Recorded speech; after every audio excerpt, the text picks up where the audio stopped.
I was so discouraged when I got home. The supervisor of security at UCSD Hospital gave me a bus token to get home.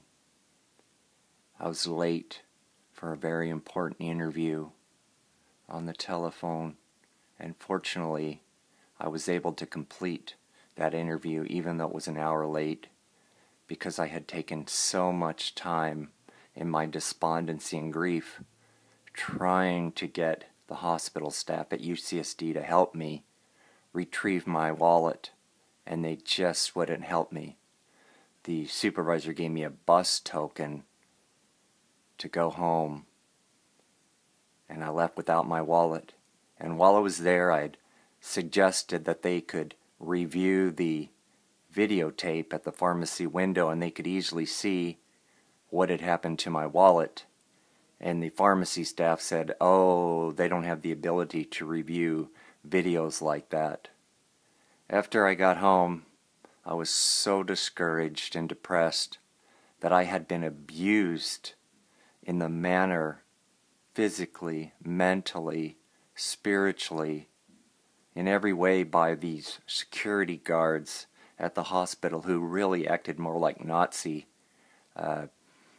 guards from Nazi Germany than they did as Americans, and as me, as a AIDS patient who had been to that hospital for over 15 years, and my dignity was completely taken from me.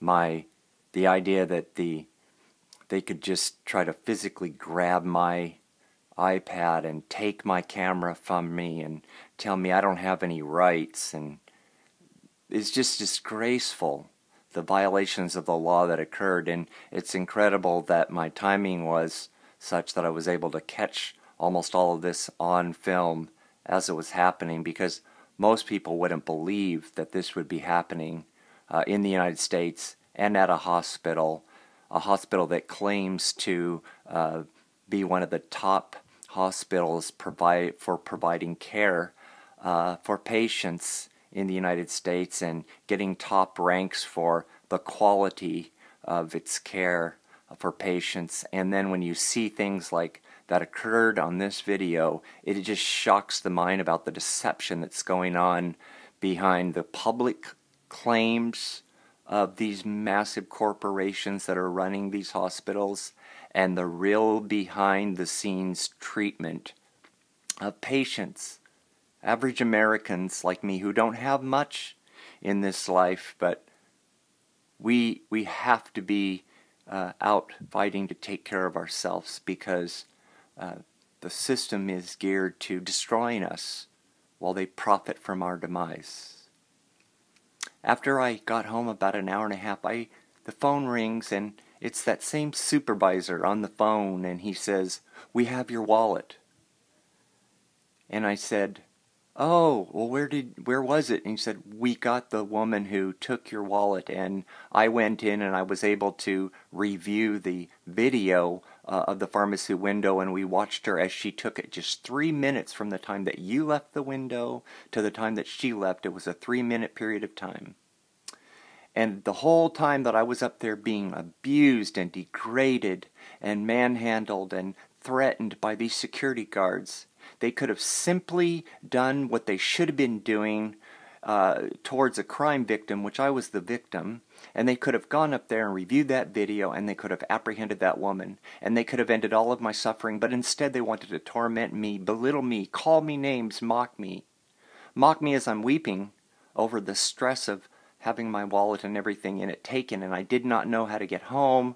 I was so distressed, and I told them I had just gotten out of the hospital. I just had major surgery. I almost perished as a result of this whole incident with my surgery, and then to have to go through this at that same hospital and being treated like a criminal and being told to get out because I was crying too loudly.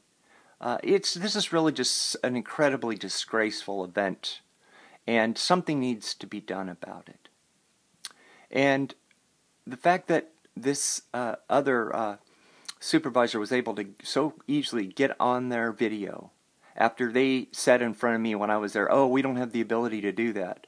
And the supervisor also told me, says they use a really antiquated video system, so it was very difficult for him to get on there and review the video. But the fact is, he did do that. I do appreciate that. But the fact doesn't change anything that no one apologized to me. No one said, "Hey, we're sorry for how we treated you, and it won't happen again." No, this is not the first time that this has happened to me. This kind of treatment is not only happened to me before at that hospital, but it's increasing in its hostility, the way they treat patients, the way they view patients, and it's just unacceptable in a civilized society that any human being would be treated in the fashion that they were treated. But it's like the way that they treat a rape victim as if she's the suspect when she's raped, rather than going after the perpetrators of these crimes. And the idea that this happened on a tax-subsidized, publicly funded hospital where they are treating patients in this manner with taxpayer money is just incredible. And I think that everybody in the world needs to see how they treated me, the distress that they were treating me under, and the manner by which it was carried out, and the fact that these security guards felt like they had the boldness to reach over and try to grab my iPad off of my person and tell me I don't have any rights. I don't have a right to record my own face at some point in time and turn my computer on. It's just really just an evil thing that occurred, and hopefully something will be done about it. But I did get my wallet back, but not till after I had gone through great, just a terrible situation. And that's part 2 of this video that goes along with the first part, which documents the event as it occurred yesterday. I'll talk to you later. This is James Hartline, signing off.